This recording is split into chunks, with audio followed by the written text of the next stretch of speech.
Hi, I'm Dr. Erica Warren, educational therapist and executive functioning coach.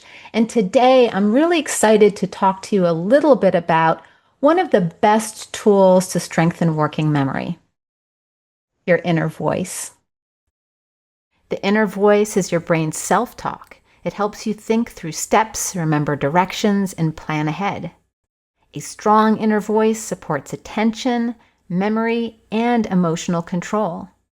If you've ever spoken or read to yourself silently in your head, that's it. If you struggle to follow instructions, stay on task, remember facts or names, or organize your thoughts, strengthening your inner voice can really help. Here are some quick tips to build the skill.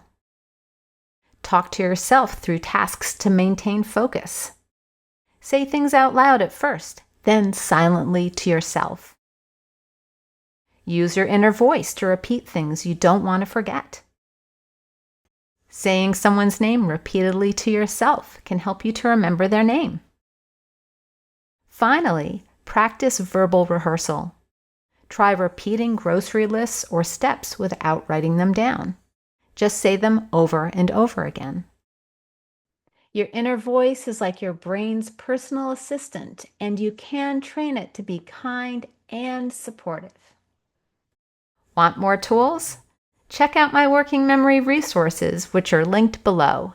And if this helped, like, subscribe, and share with someone you think can improve their thinking by using their inner voice.